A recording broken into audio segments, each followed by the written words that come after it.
Ele foi considerado maldito para nos libertar de toda a maldição sobre a nossa vida. Louvado seja o nome de Deus. Bem-vindos ao nosso canal. Assista ao vídeo do nosso culto na Assembleia de Deus de Três. Acontecimentos no dia de Páscoa e a seguir à Páscoa. Vamos abrir as Bíblias em Lucas, no capítulo 24. E eis que no mesmo dia iam dois deles para uma aldeia que distava de Jerusalém 60 estádios, cujo nome era Emaús. Iam falando entre si de tudo aquilo que havia sucedido, e aconteceu que, indo eles falando entre si e fazendo perguntas um ao outro, o mesmo Jesus se aproximou e ia com eles. Mas os olhos deles estavam como que fechados para que o não conhecessem. E ele lhes disse: que palavras são essas que caminhando trocais entre vós, e por que estáis tristes? E respondendo um, cujo nome era Cleófas, disse-lhe: és tu só peregrino em Jerusalém e não sabes estas coisas que nela têm sucedido nestes dias? E ele lhes perguntou: quais? E eles lhes disseram: as que dizem respeito a Jesus Nazareno, que foi varão, profeta, poderoso em obras e palavras diante de Deus e de todo o povo. E como os principais dos sacerdotes e os nossos príncipes o entregaram à condenação de morte e o crucificaram, e nós esperávamos que fosse ele o que remisse Israel, mas agora, sobre tudo isto, é já hoje o terceiro dia desde que essas coisas aconteceram. E é verdade que também algumas mulheres entre nós nos maravilharam, nas quais de madrugada foram ao sepulcro, e não achando o seu corpo, voltaram dizendo que também tinham visto uma visão de anjos que dizem que ele vive. E alguns dos que estavam conosco foram ao sepulcro e acharam ser assim como as mulheres haviam dito, porém a ele não o viram. E Jesus lhes disse, o caminheiro que ia ali: ó nécios e tardos de coração, para creres tudo o que os profetas disseram, porventura não convinha que o Cristo padecesse estas coisas e entrasse na sua glória? E começando por Moisés e por todos os profetas, explicava-lhes o que dele se achava, de que Jesus se achava em todas as Escrituras.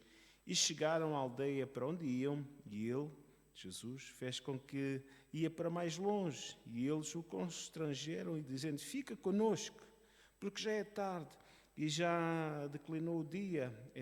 E entrou para ficar com eles. E aconteceu que, estando com eles à mesa, tomando o pão, e abençoou, partiu e lhes deu. E abriram-se então os olhos, e conheceram, e ele desapareceu-lhes. E diz a palavra do Senhor, disseram um para o outro: porventura não ardia em nós o nosso coração, quando pelo caminho nos falava, e como nos abria as Escrituras? E na mesma hora, levantando-se, tornaram para Jerusalém, e acharam congregados os 11 e os que estavam com eles, os quais diziam: ressuscitou verdadeiramente o Senhor e já apareceu a Simão. E eles lhes contaram o que acontecera no caminho e como deles foi conhecido no partir do pão. Todos nós já andamos na igreja há alguns anos, mas estamos familiarizados com este texto que fala-nos de dois discípulos que a Bíblia diz que, de alguma forma, mostra-nos, ou percebendo-nos, que estavam um pouco desalentados, estavam um pouco desiludidos, estavam tristes. Aliás, Jesus diz, conversando com eles, diz que: porque é que vocês estão tristes, não é?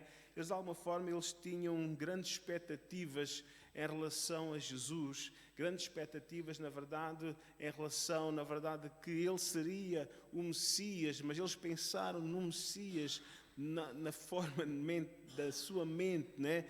Especialmente talvez da mesma forma com que Judas Iscariotes e outros mais dos zelotes pensavam a respeito da vinda do Messias, aquele que havia de vir para restaurar o reino de Israel, aquele que havia de vir para preparar um exército e lutar contra os romanos e expulsá-los dali, né? Talvez, na verdade, nós podemos fazer uma comparação com um bocadinho aquilo que está acontecendo e da que não está acontecendo na totalidade ali na Ucrânia, né? Tentar expulsar aqueles que invadiram o país, ou os tibetanos tentar expulsar os chineses do Tibete, porque invadiram o Tibete já há muitos anos esta parte, né? Eles à espera de um líder, de alguém que viesse e libertasse. Então diz que eles voltaram para as suas casas, que eles estavam voltando para as suas casas. A Bíblia diz-nos e mostra-nos que estes discípulos não faziam parte dos 12 discípulos principais, podemos dizer assim, os 12 apóstolos, mas talvez eles fossem um dos 70, porque diz que Jesus tinha para além dos 12, uns 70 e outros mais. Não diz-nos o nome dos dois, simplesmente diz-nos o nome de um, né? Diz que um deles chamava-se Cleófas, né? E nós, ao observarmos a forma como que Cleófas e o outro discípulo falam de Jesus, vemos que realmente eles foram também daqueles que estiveram próximos, porque eles estavam familiarizados com Jesus. Amém? Mas isto não estava nos seus planos. A morte de Jesus, aquela sexta-feira, não estava nos seus planos. Aquela sexta-feira em que Jesus foi, na verdade, da quinta para sexta, ele foi preso durante a madrugada, andou de um lado para o outro, da quinta para sexta-feira, para Herodes, para também esteve diante de Pilatos, andou de um lado para o outro, para ser julgado, até que ele foi realmente julgado. E Pilatos, ele diz que lavou as mãos, né? Ele lavou as mãos, não querendo se comprometer, na verdade, e o povo declarou, na verdade, que ele fosse crucificado. E Jesus verdadeiramente foi crucificado. Foi algo, podemos dizer, um espetáculo terrível. Aquilo que Isaías, na verdade, escreveu no capítulo 53, que está registado, diz que não tinha beleza alguma para que o desejássemos. Há alguns anos atrás, Mel Gibson fez um filme, A Paixão de Cristo, e era mesmo uma coisa, olhando para aquela figura daquele Cristo que ele lá representava, aquele ator, era mesmo uma coisa mesmo que nos trazia algum constrangimento. Um primo meu que não é crente, é evangélico, o nosso vizinho mora aqui em Oeiras, ele estava dizendo, Jorge, vê lá aquilo não podia ser assim. E assim, olha, quer dizer que era pior, era pior, porque o profeta Isaías, e o filme começa exatamente com a leitura do profeta Isaías, capítulo 53, não tinha beleza alguma para que o desejássemos. Verdadeiramente Jesus sofreu todos aqueles horrores, amém? Mas ele se entregou à morte, ele se entregou por amor de nós, amém? Ele se entregou ao Pai, à vontade do Pai. Não se faça a minha, mas a tua vontade.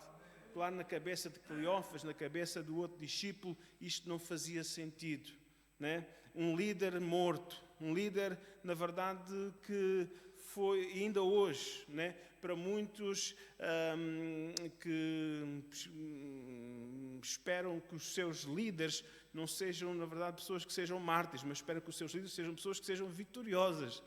A verdade é que falta aqui outra parte da história. E a outra parte da história é a manhã da ressurreição.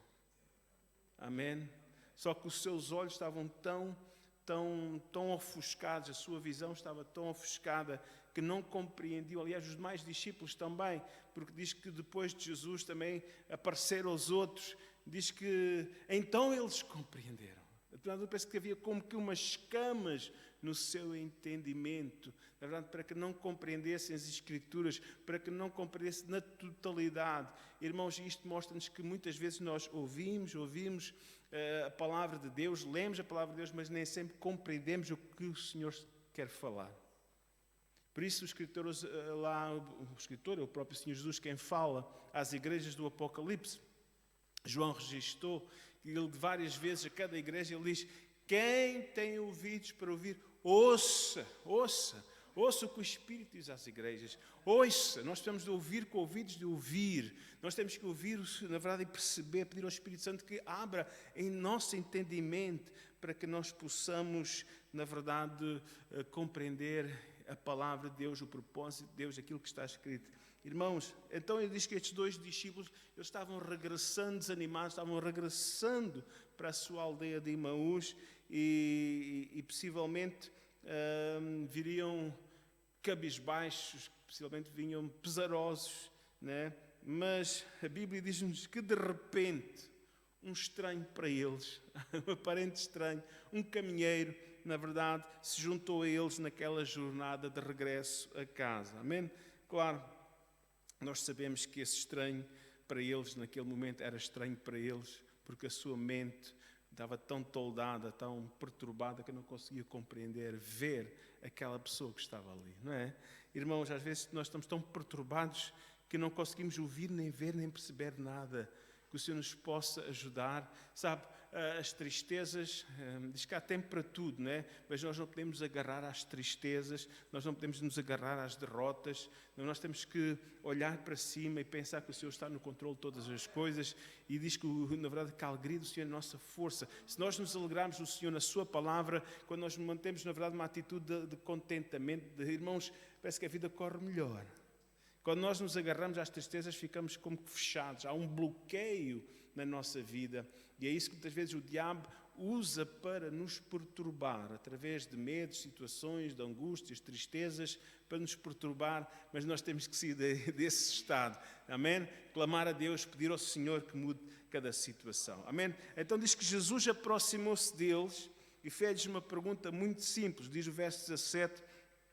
Ele perguntou-lhes que palavras...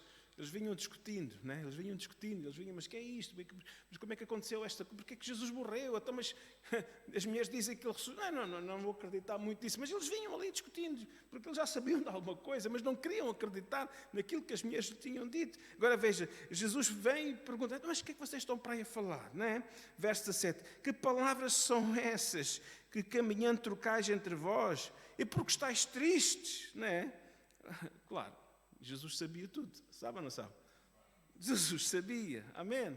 Amém? Jesus sabia o porquê, Jesus sabia a resposta, mas Jesus queria que, de alguma forma, queria compreender o que é que eles pensavam, amém? O que é que eles tinham compreendido de tudo aquilo que tinha acontecido, amém? E às vezes as perguntas do Senhor levam-nos, na verdade, a expressar para nós aquilo que nós pensamos, e às vezes ao falar em voz alta é que nós percebemos, o que é que estou para aqui a pensar? Afinal, fecha-se luz, isto está errado, não é? Mas, agora diz que Cleófas, diz o verso 17, diz então, ele pergunta, verso 18, és tu só peregrino em Jerusalém? Ou seja, tu és o único que veio a Jerusalém, porque eles estavam saindo de Jerusalém, né? Jesus estava vindo de Jerusalém também, amém? És o único peregrino, né? O único que visita e não sabes estas coisas que têm sucedido nestes dias. Toda a cidade, toda a gente fala naquilo que aconteceu, e foi um espetáculo tremendo. Diz que escureceu, diz que houve um terremoto, diz que os mortos saíram das sepulturas, alguns mortos foram vistos.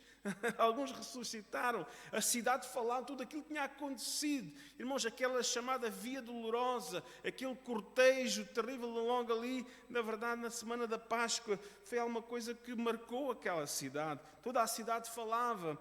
E é interessante que Jesus pergunta-lhes, né? Quais coisas? Né? Quais coisas? E eu, como quem não soubesse, né? Veja, quais coisas? Veja, com alguma ironia, alguma... o Senhor tem algum humor, podemos dizer assim, né? Amém. E no verso 19, eles dizem a Jesus, amém? As que dizem respeito a Jesus, o Nazareno, que foi um profeta, veja, foi um profeta poderoso em obras e palavras. E nós falamos um bocadinho isto no domingo também aqui. Na verdade, Jesus foi usado por Deus, né, em grandes milagres, né? Jesus falou palavras, aliás, Pedro dizia, para onde iremos nós, Senhor, se tens as palavras da vida eterna, né? Palavras tão poderosas. Claro que, pensando um bocadinho do ponto de vista humano, na verdade, no passado Deus tinha usado o profeta Elias, tinha usado o profeta Eliseu como unção dobrada, e outros milagres aconteceram, amém? Podemos ver aqueles grandes milagres no Egito para a libertação. Moisés foi usado pelo Senhor também. Irmãos, outros profetas também falaram palavras tremendas. Temos livros proféticos tremendos, Isaías, Jeremias, temos Daniel, palavra tremenda. Mas sabe uma coisa? Eles a mente deles estava um bocadinho que Jesus tinha sido realmente um homem usado por Deus, mas não para eles a sua morte fazia com que seria inválido, que ele seria realmente o Emanuel, o Deus conosco, o Messias, né? O ungido, né? Porque a palavra Messias significa ungido de Deus, o esperado, amém? E eles ficam assim, na verdade, nós esperávamos, né? Verso 20 diz, e agora veja algo sombrio, porque para eles o verso 20 não tinha cabimento nenhum, né? O verso 19 sim, alguém usado por Deus na palavra, né? Homem, na verdade, nos milagres, profeta poderoso em obras, em milagres, palavras entre todo o povo, mas agora vem uma coisa sombria que não fazia, na sua mente não tinha cabimento, que é o que aconteceu no verso 20. E como os principais, ou seja, como as autoridades dos sacerdotes, dos príncipes, o entregaram à condenação de morte e o crucificaram. Crucificação era uma coisa horrível, né? Alguém que fosse crucificado era considerado maldito. Maldito, né? Irmãos, o Messias que nós esperamos não pode ser maldito. Mas a verdade é que diz que ele tomou as nossas maldições. Né? Ele tomou as nossas maldições. Ele foi considerado maldito para nos libertar de toda a maldição sobre a nossa vida. Louvado seja o nome do Senhor. Ele tomou o nosso lugar. Claro que para eles, na sua mente, eles não conseguiam compreender. Amém? Porque agora eles, de alguma forma, claro, nós temos facilidade em julgá-los. Sabe porquê? Porque nós temos a Bíblia. Nós já conhecemos o fim, já conhecemos o fim, amém? Antes de começarmos a ler o princípio, não é? Nós já conhecemos o fim antes de começarmos a ler o princípio. Mas a verdade é que a verdade é que Jesus já tinha falado. Já tinha dito que era necessário padecer, mas que iria ressuscitar. Mas isto era muito difícil de compreender. Era muito difícil de compreender. E há muita coisa que nós temos aqui e às vezes parecemos eles. Né? Há muita coisa que o Senhor tem na sua palavra, há muitas promessas que o Senhor tem na sua palavra. Não, isto era para o passado, não, isto é para outros, isto é só para os judeus. Né? Irmãos, a palavra de Deus diz que todas as promessas, quantas há de Deus, são nele o sim e o amém, para a glória de Deus por nós. Amém? Irmãos, Deus quer ser glorificado na nossa vida. E muitas vezes nós estamos como Cleófas, muitas vezes nós estamos como este discípulo, nós estamos duvidando daquilo que foi dito, daquilo que está escrito. Duvidamos. E quando nós duvidamos, na verdade, é a graça e a misericórdia de Deus sobre a nossa vida, mas não tomamos posse da plenitude, da bênção de Deus para a nossa vida. Qual é o fator da sua tristeza? O fator da sua tristeza é porque eles não conseguiam crer na promessa de Jesus. O fator da sua tristeza é que eles não queriam acreditar naquilo que as mulheres já tinham declarado, que Jesus tinha ressuscitado. Irmãos, às vezes parecemos estes discípulos, recusamos, porque a nossa mente está tão, às vezes, formatada e tão negativa, que muitas vezes pessoas dão-nos testemunho. Não pode ser, não pode. Irmãos, amém. O Senhor Jesus disse para Marta e disse para Maria, se creres, verás a glória de Deus. Se creres, verás a glória de Deus. Amém. Aleluia. Glória a Deus. Veja, as suas expectativas estavam muito em baixo, né?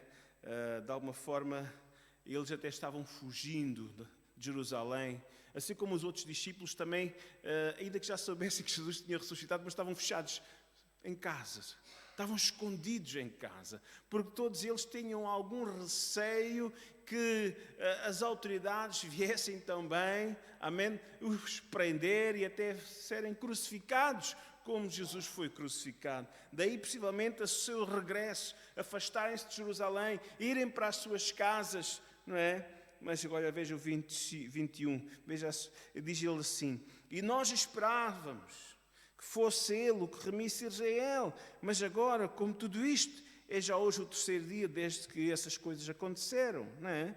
Irmãos, é verdade que ele diz, nós esperávamos, nós pensávamos, nós fizemos grandes expectativas, é o que o Cleófas estava dizendo, em Jesus, mas ele quase que declara, mas nós estávamos enganados.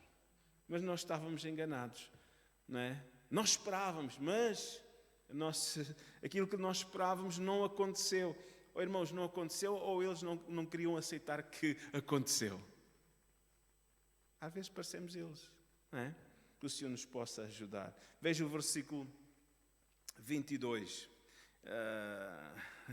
Eles começam a contar a Jesus das alegações realmente das mulheres. Diz, é verdade também algumas mulheres dentre nós, né, que eram discípulos, seguidores de Jesus, nos maravilharam. Né?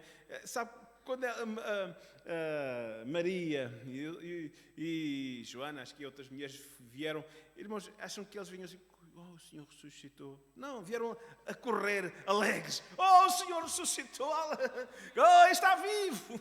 Né? E eles até de certa forma mostram o júbilo, a alegria que elas tinham. Né? E é verdade que também algumas mulheres dentre nós nos maravilharam, mas foi só de pouca dura no coração deles. Ainda por cima, sabe, eles tinham muita dificuldade.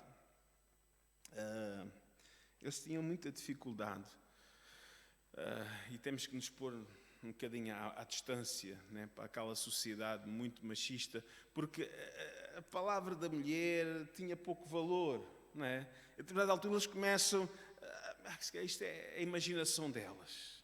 Não é? E depois diz até que eles falaram, olha, mas agora veja o verso 21, elas deviam de estar um bocadinho baralhadas, é o que eles, de alguma forma, e alguns que estavam connosco foram ao sepulcro e acharam assim como mulheres haviam dito, porém não o viram, mas eles foram lá, mas não viram. E é verdade, Pedro e João foram, mas viram o que é que eles viram? Viram somente o que ali onde estava a mortalha, né? As ligaduras que cobriam, na verdade, o corpo de Jesus, estavam vazias. Estavam ali, né? Tinham-se esvaziado como um casulo que sai a borboleta de lá de dentro, né? Mas ainda não tinham visto Jesus, mas Jesus iria aparecer. Amém? E nesse dia nós vamos ver, lá em João fala-nos, né, que ele apareceu depois aos discípulos. Paz seja convosco. Amém? Louvado seja o nome do Senhor. Eles, de alguma forma, eu acredito que eles começaram a duvidar, né? A dúvida é terrível, né? Da palavra das mulheres, do testemunho das mulheres. Eu acredito que de alguma forma eles começaram a acreditar no boato que se levantou na cidade pelos judeus, né? Que os discípulos, alguns deles se calhar foram lá a roubar o corpo do Senhor, levaram para o outro lado para que se desse essa falsa ressurreição. E a mente deles estava mesmo perturbada. Por um lado eles queriam crer, por outro lado eles já estavam pensando e mastigando aquilo que se dizia na cidade. Vieram os discípulos roubar o corpo mas estes homens que estavam ali meio desiludidos, eles nem estavam a perceber quem é que estava ali ao seu lado. É interessante pensar um bocadinho também nas mulheres, como Jesus muda toda a história. Havia uma falta de consideração pelas mulheres, mas Jesus ele priva muito de perto com mulheres. Aliás, uma das primeiras missionárias que o Senhor usa é aquela mulher de Samaria, ainda por cima de Samaria. Meu Deus! Isto para o judeu era terrível. Uma mulher e samaritana tornou-se uma grande missionária, ganhou a sua cidade. Não é? É Jesus que usa estas mulheres para espalhar a boa nova da sua ressurreição. E é aquilo que Paulo diz lá na Epístola aos 1 Coríntios 1:27, que ele diz: mas Deus escolheu as coisas loucas deste mundo para confundir as sábias, e Deus escolheu as coisas fracas no entendimento das pessoas. Loucas no entendimento das pessoas, fracas no entendimento das pessoas, para confundir as fortes. Irmãos, graças a Deus, porque agora em Cristo Jesus não há macho, nem fêmea, nem servo, nem livre. Somos um. Ele usa quem quer e como quer. Ele tanto usa homens como usa mulheres. Para ele não faz distinção. Ele usa pessoas que estejam disponíveis para ser instrumento nas mãos do Senhor. Amém? Louvado seja o nome do Senhor.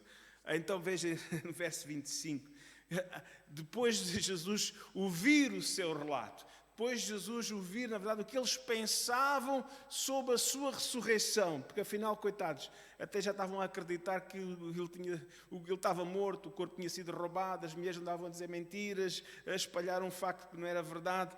Então Jesus diz-lhes, verso 25, ó nécios, né? Ó nécios, ó tontos e tardos de coração, para crerem em tudo o que os profetas disseram. Porquê é que vocês têm o vosso coração endurecido? Né? Porquê é que o vosso coração não crê na palavra? Porquê é que vocês não acreditam naquilo que os profetas disseram? Né? Porquê é que duvidem dos profetas? Porquê é que duvidem da palavra? Né? Porquê é que duvidem? Não duvidem da Bíblia, não duvidem da palavra, não sejam nécios, não sejam tolos. Precisamos ser sábios. Então ele começa aqui a relembrar. Olha lá, verso 26. Então não convinha, então não era necessário, porventura não convinha que Cristo, ou seja, o Messias, Cristo e o Messias significa a mesma coisa, que é o Messias, que o Cristo padecesse essas coisas e entrasse na sua glória. Então, vamos lá. Jesus pega, não tinha ali uma Bíblia, mas tinha a Bíblia no seu coração. Guardei a minha palavra no meu coração, não é? Diz o Salmo 119. Então ele começou por Moisés e todos os profetas e explicou-lhes. Moisés é o Pentateuco, os primeiros 5 livros da Bíblia, não é? E todos os profetas e explicava-lhes o que dele, o que de Jesus, o que do Messias, o que de Cristo estava escrito em todo o Antigo Testamento. Amém? Louvado seja o nome do Senhor. Então ele começou, amém? Possivelmente começou lá mesmo, lá no início. Possivelmente começou lá em Gênesis. Possivelmente começou lá no capítulo 3, no capítulo 2, né? Quando houve o pecado. Quando, na verdade, Adão e Eva desobedeceram. Mas como no capítulo 3, versículo 15, o Senhor fez uma promessa. Deus fez uma promessa que da semente da mulher, amém?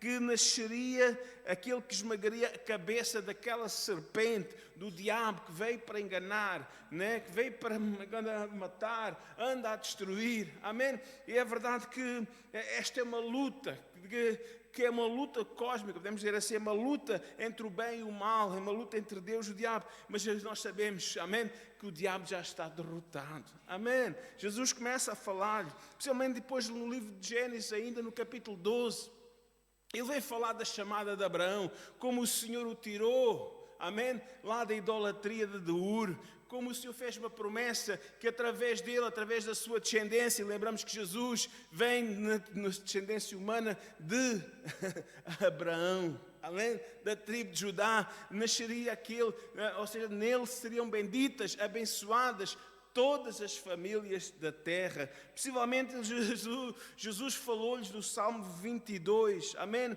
E que o Salmo 22 fala-nos, na verdade, do servo, do sofrimento do servo do Senhor, a agonia da cruz, né? Irmãos, ali nós vemos todo aquele sofrimento que aconteceu no capítulo 22 do Salmo 22, nós encontramos, na verdade, o desamparo, tudo aquilo que aconteceu, e Jesus ficou mesmo desamparado, amém? Nós encontramos depois também, no Salmo, podemos ver no Salmo 18 também, em que fala, na verdade, que as mãos e os pés do Senhor seriam traspassados, amém? Fala também que as suas vestes iriam ser divididas, leiloadas de alguma forma, e tudo isso tinha acontecido, amém? Tudo isso tinha acontecido. Certamente falou do Salmo, por exemplo, Isaías 53, que já aqui referimos, né? Fala, é um dos textos mais maravilhosos da palavra de Deus, amém?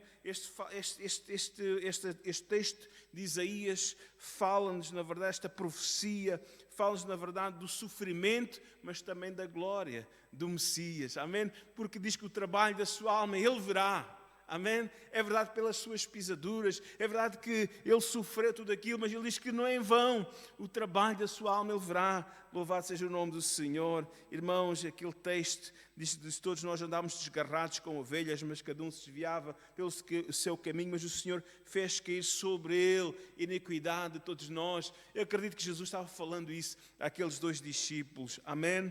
Louvado seja o nome do Senhor. E no Salmo 16, acredito que terminou com alguma coisa assim do género, em que fala que, na verdade, que o seu corpo nunca veria a corrupção. E é verdade, irmãos, aleluia, Jesus ressuscitou ao 3º dia, amém? Jesus ressuscitou ao 3º dia, amém? Então, irmãos, estavam eles falando, estavam eles conversando, estavam eles discutindo e Jesus estava-lhes mostrando a palavra do Senhor e quando deram por ele aqueles 11 quilómetros que separa Jerusalém de Emaús, estavam percorridos e eles estavam à porta da sua casa, amém? Então, Jesus diz que ele faz como quem vai para mais longe, né? Mas eles não, meus amigos, vem, fica conosco, amém? Fica conosco, diz o verso 29, porque já é tarde. Irmãos, que convite maravilhoso também. É bom nós possamos convidar Jesus a vir à nossa vida, convidar Jesus a vir à nossa casa. E Ele quer, amém? Olha que Ele disse para Zaqueu, hoje convém ir à tua casa, hoje convém-me entrar na tua casa. E as coisas são melhores quando somos nós a convidá-lo. Ele está pronto a entrar. E sabe, Jesus prontificou-se a entrar. Amém? A determinada altura, eles dão-lhe a honra, né, de ser Jesus a fazer a oração e partir o pão. Geralmente é o anfitrião da casa que o faz, é o dono da casa que dá as graças e parte o pão e reparte pelos convidados. Mas foi-lhe dada a honra a Jesus, amém? Ser ele a fazer a oração para pedir a bênção dos alimentos. E diz no versículo 30, e aconteceu estando eles à mesa, tomando o pão e abençoou e partiu e deu-lhe.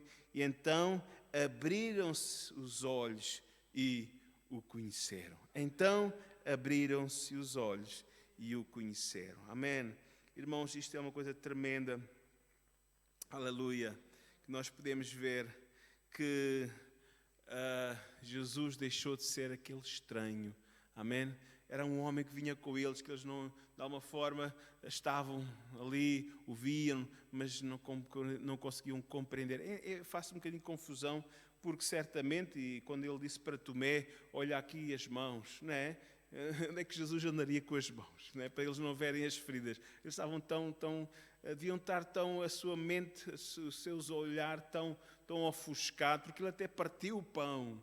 E certamente não foi com mangas assim, né? Ele partiu o pão. Mas eles não conseguiram, irmãos, que o Senhor possa abrir o nosso entendimento, o Senhor possa abrir a nossa mente, o nosso coração. Amém, aleluia. Mas eles agora podiam ver, não era mais um estranho que estava ali. Seus olhos espirituais se abriram e eles podiam ver que era o Senhor Jesus, louvado seja o seu nome. Amém? Diz o verso 31, então Jesus foi-se embora, Jesus desapareceu-lhes. Amém? E eles dizem, verso 32, eu acredito que eles ficaram chocados, até um pouco, então, mas tu não estavas a ver que era o Senhor? Deviam estar emborrecidos com eles próprios. Mas que é isto? Então andamos com ele estes 3 anos e agora... Então ele diz, porventura não ardia em nós o nosso coração quando pelo caminho nos falava e quando nos abria as Escrituras? Afinal havia ali um efeito. Era o toque do Espírito Santo, era o Senhor, estava ali tocando o seu coração. Havia um aquecimento. Quando Jesus falava das Escrituras do Antigo Testamento, aquilo era um bálsamo, né? Trazia aquele refrigério interior, né? Mas sabe, a palavra de Deus é assim mesmo. Ela é como com um martelo. Ela vai batendo, vai tocando. Amém? Até que esmiuça a penha. Amém? Até que faz a obra. E louvado seja o nome do Senhor. Amém? Sabe o que aconteceu? Eles não ficaram mais ali. Estavam ali tudinhos, voltando para casa. Encheram-se de alegria. Amém? Tal as mulheres quando viram Jesus. Elas correram para avisar que Jesus tinha ressuscitado. É exatamente o que eles vão fazer, a mesma figura. Amém? Porque os olhos de Maria, os olhos de Joana, aquelas mulheres abriram-se os olhos, compreenderam que Jesus estavam alegres. Houve quem duvidasse, estes duvidaram. Agora eles podem também ter a mesma experiência daquelas mulheres, um encontro verdadeiro com o Cristo ressurreto. E quando nós temos o encontro verdadeiro com o Senhor, nós não ficamos assim, está bem, é o Senhor. Não, eles encheram-se, eles saíram de casa, eles voltaram para a cidade de Jerusalém, eles voltaram 11 quilómetros para trás, certamente foram correndo, certamente que o Senhor lhes deu força e ânimo, enquanto tantos iam ali meio, Senhor, está mal, a vida está mal, isto está mal, e vamos embora, mas nunca mais andavam, não é? Agora eles vão a correr e não têm mais medo dos guardas, não têm mais medo de ninguém, e vão procurar os apóstolos. Onde é que eles estão? Diz que estavam lá os 11. Olha, o Senhor também já nos apareceu. E é verdade, e apareceu também a Pedro. Oh, glória a Deus. Amém. Nós possamos ter este entusiasmo. E para que nós possamos ter este entusiasmo diariamente, nós podemos ter este encontro com Cristo ressurreto. Porque Ele está vivo, Ele está conosco, Ele não nos deixa, Ele não nos ampara. Louvado seja o nome do Senhor. Amém. Glória a Deus. Quero concluir. Amém. Há umas coisas que eles aprenderam neste dia. Primeiro, eles aprenderam a não olhar ou ver, amém? Olhar para a vida simplesmente na perspectiva terrena, no ponto de vista humano. Eu acredito que a partir daquele dia eles começaram a crer mais na palavra de Deus. Não tanto nas evidências, com os seus olhos físicos e a influência daquilo que diz, né, das pessoas. Mas eu acredito que a partir daquele dia eles começaram a acreditar, a ter mais confiança naquilo que está escrito na palavra de Deus. Amém? Porque nós sabemos que o Senhor vela pela sua palavra para a cumprir. Amém? Eu acredito que a partir daquele dia eles nunca mais duvidaram das palavras, das Escrituras, da palavra do Senhor. Amém? Irmãos, lembraram-se também, acredito que a partir daquele dia eles começaram a confiar, amém? Mas que Deus está no controle de todas as coisas, amém? E é verdade, irmãos, Deus está no controle das nossas vidas. Ele quer cuidar e irá continuar a cuidar, mesmo que tudo à nossa volta possa ser um pouco sombrio, há lutas, há provas, há tribulações, mas o Senhor nos ama. O Senhor não nos deixa, o Senhor não nos desampara, e todas as coisas contribuem para o bem daqueles que amam a Deus. Olha, às vezes vêm coisas negativas e nós não compreendemos, mas sabemos uma coisa, é que todas as coisas contribuem para o bem daqueles que amam a Deus. Amém? Eles aprenderam que Deus pode fazer com que as coisas negativas se tornem em coisas boas. É verdade. Lá Paulo, mais à frente, ele podia dizer, em Romanos 8, que todas as coisas, né, contribuem juntamente para o bem daqueles que amam a Deus. Amém? Louvado seja o nome do Senhor. E no fim de tudo isto, irmãos, nós podemos ver o plano grande de Deus, que envolveu um grande sofrimento, envolveu aquela grande agonia de Jesus, mas esse sofrimento trouxe a nós grande vitória. Esse sofrimento traz agora a nosso coração o contentamento. Aliás, ele subiu e ele fez uma promessa que enviaria o seu Santo Espírito. É necessário que eu vá para que ele venha, para que nós nunca mais estejamos sozinhos. Amém? Vamos ficar em pé. Amém? É interessante pensar também, aleluia, é interessante pensar também que muitas vezes o diabo, ele quer nos fazer pensar que nós estamos abandonados, estamos para aqui sozinhos, né? Mas eu acredito, irmãos, que a forma como Jesus estava caminhando com eles, Ele está caminhando connosco. Que Deus possa abrir o nosso entendimento. Amém? Jesus está a caminhar connosco nesta estrada, chamamos assim, que é a estrada da vida. Assim, Jesus foi, na verdade, com eles. Amém? Caminhando até as suas casas. Amém? Jesus também está connosco, caminhando, amém, até as nossas casas. E mais ainda, eu acredito, irmãos, que Jesus está caminhando, não somente para abençoar a nossa casa, a nossa família, mas Ele está caminhando ao nosso lado para nos ajudar a chegar à casa celestial, a chegar ao fim, porque Ele prometeu estar connosco até ao fim. Oremos ao Senhor.